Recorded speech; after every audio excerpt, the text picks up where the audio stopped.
Record बनाने के चक्कर में पेपर लीक सरकार ने करा दिया। और जो निवेश के बहाने रोजगार की बात थी वो रोजगार भी नहीं मिल रहे। नौकरियां निकालती है सरकार तो सरकार ही जानबूझ करके पेपर लीक कराती है। नौजवानों के भविष्य से खिलवाड़ कर रही है सरकार। पहले तो नौकरियां नहीं निकल रही यहाँ पर, और जो निवेश के बहाने रोजगार की बात थी वो रोजगार भी नहीं मिल रहे। और अगर नौकरियां निकालती है सरकार तो सरकार ही जानबूझ करके पेपर लीक कराती है। अगर पहली बार जब उत्तर प्रदेश में पेपर लीक हुए थे उसी समय कार्रवाई हो गई होती। आज तो डायलॉग चल रहे हैं, अखबारों में देखिए डायलॉग हैं, सरकार के डायलॉग हैं। अगर पहले दिन ही कार्रवाई हो गई होती तो नौजवानों को नौकरियां मिल गई होती, नौकरियों के ये पेपर लीक नहीं होते। 60 लाख के लगभग नौजवान इससे परेशान है। पुलिस भर्ती, आरओ और दूसरी वाली जो नौकरी निकली है उसके भी छात्र नौजवान चाहते हैं कि ये पर्चा दोबारा हो, री एग्ज़ाम हो।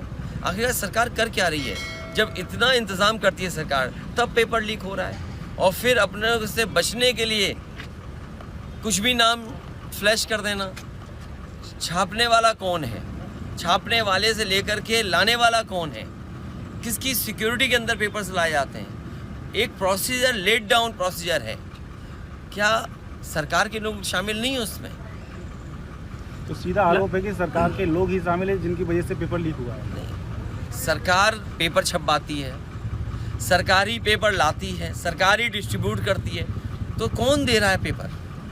ये तो सवाल आपको सरकार से पूछना चाहिए। तो इसके पीछे मंशा क्या होगी सरकार की? सरकार की नीयत ये है कि नौकरी नहीं देनी पड़े उन्हें। नौकरी देनी पड़ेगी तो उसके लिए उन्हें बजट देना पड़ेगा। बजट है नहीं तो नौकरियां निकालते हैं, और नौकरियों के बहाने जो पैसा इकट्ठा करते हैं वो भी सरकार इस्तेमाल कर रही है।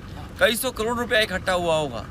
तो छात्र नौजवान जो गरीब है वो ज़मीन बेच करके या अपना किराए पर लेकर के, उधार लेकर के पैसा तब नौकरी के लिए आया है, फॉर्म भरा उसने। और सरकार ने कितनी नौकरियां दी होंगी अभी तक?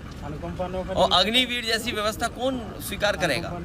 अग्निवीर कौन स्वीकार करेगा जहाँ लाखों लाख नौजवानों को साल में नौकरी मिलती थी? उस नौकरी को क्यों रखा इन्होंने? टेम्पररी नौकरी क्यों रखी इन्होंने? दिन दहाड़े राष्ट्रीय लोकदल के नेता राठी जी की हत्या हो गई, किस तरीके से देख रहे हैं? देखिए, वो अलग बात है। फिलहाल उत्तर प्रदेश के लिए जो पेपर लीक हुआ ये सबसे बड़ा सवाल है। सरकार इससे भाग नहीं सकती। सरकार की जिम्मेदारी थी सुरक्षित पेपर कराने की, और सुरक्षा का इंतज़ाम भी किया था। रिकॉर्ड बनाने के चक्कर में पेपर लीक सरकार ने